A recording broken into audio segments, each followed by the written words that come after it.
झारखंड के घाटशिला स्टेशन के बाहर रामदीन अपने ऑटो लगाए हुए सवारी का इंतजार कर रहा था। रात के तकरीबन 2 बज रहे थे। मौसम थोड़ा खराब था। वहाँ जोरों की बारिश हो रही थी। चारों ओर घना अंधेरा था। बादल रह रहकर गरज रहे थे। थोड़ी थोड़ी देर पर बिजली भी चमकती तो आसपास की चीज़ें दिखाई लगने लगती थी, अन्यथा वहाँ कुछ भी दिखाई नहीं पड़ रहा था। बहुत मुश्किल से वहाँ आसपास की चीज़ें दिखाई पड़ रही थी। इस मौसम में सवारी मिलने की उम्मीद काफ़ी कम थी। फिर भी हो सकता था कि कुछ देर बाद आने वाली ट्रेन से कोई सवारी आ जाए। करीब 1 घंटे बाद एक ट्रेन आई। थोड़ी देर बाद बिजली चमकने पर एक 18 से 20 साल की एक मॉडर्न सी लड़की कंधे पर एक बैग लटकाए बाहर निकली। वह सीधे उसके ऑटो के पास आकर पहुंची और एक पता बताया और वहां चलने के लिए कहा। रामदीन ने कहा कि रात का वक्त है, इसलिए वहां चलने पर 500 रुपया लूँगा, नहीं तो 2-4 घंटे इंतज़ार कीजिए, सुबह 100 रुपये में मैं ले चलूँगा। लड़की बोली, अभी 200 रुपये रखो, बाकी वहां पहुंचकर मैं तुम्हें दूंगी, और ऑटो में बैठ गई। रामदीन ने ऑटो बढ़ा दिया। करीब आधा घंटे बाद वह गंतव्य स्थान पर पहुंचा। एक मकान के बाहर लड़की ने गाड़ी रुकवाई और घर से पैसे लेने की बात कहकर वो अंदर चली गई। काफ़ी देर तक वह नहीं लौटी तो रामदीन अकेला बैठा बैठा परेशान हो गया। उसने घर का दरवाज़ा खटखटाया। काफ़ी देर बाद एक बूढ़े आदमी ने आंखें मलते हुए दरवाज़ा खोला। उसने पूछा, कौन हो तुम और इतनी रात को किस लिए आए हो? रामदीन बोला, जो मेम साहब थोड़ी देर पहले आई हैं, उन्होंने मेरा पूरा भाड़ा नहीं दिया है। बूढ़े ने आश्चर्य से उसकी ओर देखा और बोला, यहाँ तो कोई मेम साहब नहीं रहती हैं, मैं तो यहाँ अकेला ही रहता हूँ। रामदीन की नज़र एक फ़ोटो पर पड़ी। उसने कहा कि यही मेम साहब तो आई थी यहाँ पर, उन्हें स्टेशन से लेकर मैं ही तो आया हूँ अभी। बूढ़े ने आश्चर्य से देखा, फिर बोला, इस लड़की को मरे पूरे 8 साल हो गए हैं। देखो, फोटो पर माला भी डला हुआ है। ये मेरी पोती थी, ये कैसे आ सकती है? रामदीन के तो होश ही उड़ गए। वह चुपचाप अपने ऑटो के पास पहुंचा। उसने देखा कि सीट पर 100-100 के 3 नोट रखे हुए थे। उसने नोट जेब में रखा और वहां से बेतहाशा भागा। उस दिन से रात में उसने ऑटो चलाना छोड़ दिया। दोस्तों, अब चलते हैं दूसरी कहानी की ओर। दोस्तों, मेरा नाम फुरखान है।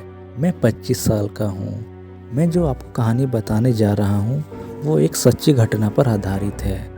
दोस्तों, मेरी शादी के कुछ ही दिन हुए हैं और हमें एक नए घर की ज़रूरत थी, क्योंकि मेरे छोटे भाई की शादी होने वाली थी। तो हमने एक एजेंट को बोला तो उसने एक घर बताया जो मेरे परिवार के लिए सही है। फिर मैं वो घर देखने चला गया। मुझे वो घर काफ़ी पसंद आया और मैंने जल्दीबाजी में एडवांस भी दे दिया और हम सब जाकर उस घर में जल्दी शिफ्ट हो गए। पहले दिन मेरी वाइफ कुछ सामान साफ सफाई कर रही थी। अचानक उसके सामने से कोई औरत गुजरी। उसने समझा अम्मी हैं, लेकिन थोड़ी देर बाद ही अम्मी का फ़ोन आया तो उसने सोचा कि अम्मी मेरे सामने अभी छत पर गई हैं, तो यह फ़ोन किसने किया होगा। फिर उसने बिना फ़ोन उठाए छत पर चली गई और चेक करने लगी तो वहाँ कोई भी नहीं था। फिर वो तुरंत नीचे आकर अम्मी को फ़ोन लगाया कि आप तो ऊपर छत पर थी और आप कहाँ चले गए। तो अम्मी ने कहा, मैं तो सुबह ही तुझे बताए बिना बाज़ार निकल गई थी। ये सब सुनकर मेरी पत्नी थोड़ा डर गई और सकते में आ गई। उसके हाथ कांपने लगे। शाम को जब मैं घर आया तो मुझे मेरी पत्नी ने सब कुछ बताया। तो मैंने कहा कि ये सिर्फ तुम्हारा वहम है। दूसरे दिन अम्मी रसोई में मछली साफ़ कर रही थी तो पीछे से किसी ने अम्मी के बालों को खींचा। जब अम्मी ने घूम कर देखा, वहाँ पर कोई नहीं था। अम्मी भी बुरी तरह घबरा गई, लेकिन उन्होंने मुझे कुछ नहीं बताया। तीसरे दिन मेरी पत्नी की माँ का फ़ोन आया कि उसके पिताजी की तबीयत खराब है, तो मेरा जाना नहीं हो सका। मैं अपनी पत्नी को स्टेशन छोड़कर आ गया।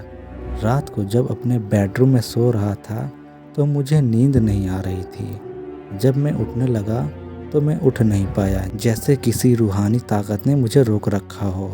फिर थोड़ी देर बाद मैं उठ पाया। जैसे तैसे वो रात कटी और सुबह मैंने आसपास लोगों से इस घर के बारे में पूछा तो लोगों ने कई तरह की यहाँ पे कहानियाँ बताई। तो मुझे आज तक समझ नहीं आया कि आखिर इस घर के साथ हुआ क्या है और मेरे साथ ये हो क्या रहा है, और आखिरकार मैंने यह घर छोड़ ही दिया। तीसरी कहानी कुछ इस प्रकार से है। दोस्तों, मेरा नाम जतिन है और मैं महाराष्ट्र का रहने वाला हूँ। आज जो मैं आपको किस्सा बताने जा रहा हूँ वो मेरे पिताजी के साथ घटित हुआ था। उस समय मेरे पिताजी नगर परिषद अचलपुर में नौकरी पर थे। उस वक्त उनकी ड्यूटी परतवाड़ा से 3 किलोमीटर दूर गोरखेड़ा नाम के एक नाके पर लगती थी। गाड़ी का जमाना ना होने कारण पिताजी साइकिल से ही आते जाते थे। रात बेरात ड्यूटी उनकी हुआ करती थी। हमारा घर भी गोरखेड़ा में पड़ता था। एक रात पिताजी रात के 1 बजे नाके के लिए निकले। रास्ते में संतरों का बगीचा पड़ता था। वहाँ से गुजरने पर थोड़ी ठंडक सी लग रही थी। रास्ते पर 1 या 2 लाइटें थीं। नाके पर पहुँचने के बाद 20-30 मीटर के अंतर पर उन्हें एक बस दिखाई दी। वो बस वहाँ नाके पर आकर रुकी और उस बस के ड्राइवर ने कंडक्टर को नीचे उतरकर देखने को कहा कि नाका आया या नहीं। मेरे पिताजी को ये देखकर सुकून मिला कि चलो कोई बस तो आई। मेरे पिताजी ने देखा कि नाके से कोई आदमी बाहर नहीं आया तो वे खुद ही अंदर चले गए। नाके के अंदर उन्होंने देखा कि अंदर एक आदमी बड़ी गहरी नींद में सो रहा था। मेरे पिताजी ने उसको उठाया और बोला, अरे बाहर गाड़ी आई है और तुम अंदर आराम से सो रहे हो। वो आदमी एक बार तो चौंक कर बोला कि मैंने तो कोई आवाज़ नहीं सुनी। फिर भी वो मेरे पिताजी के कहने पर बाहर आया तो बाहर कोई बस नहीं थी। मेरे पिताजी तो बुरी तरीके से घबरा गए कि बस एकदम से कैसे गायब हो गई। वो नाके वाला आदमी जानता था कि मेरे पिताजी ने जो देखा वो छलावा था। नाके वाले ने सिर्फ ये कहा कि गांव वालों से इसके बारे में पूछ लेना तो वो सब कुछ तुम्हें बता देंगे। अगले दिन सुबह पिताजी ने एक गांव वाले किसान से पूछा, कल रात 1 बजे मुझे सवारियों से भरी एक बस दिखाई दी और थोड़ी देर बाद वो गायब हो गई। तो उस गांव वाले ने बताया कि आज से करीब 5 साल पहले इसी नाके पर एक बस दुर्घटनाग्रस्त हुई थी जिसमें ड्राइवर कंडक्टर समेत 20 से 30 यात्री मारे गए थे। तब से अब तक कई लोगों को उस बस समेत ड्राइवर और कंडक्टर का छलावा नजर आता है। मेरे पिताजी ये सुनकर काफ़ी डर गए। उसके बाद वो बस उन्हें कभी नज़र नहीं आई, लेकिन वो आज भी इस किस्से के बारे में हमको बताते हैं तो हमें बहुत डर महसूस होता है। दोस्तों, अगर आपको ये कहानियाँ पसंद आई हों तो प्लीज़ हमारे चैनल को सब्सक्राइब करें।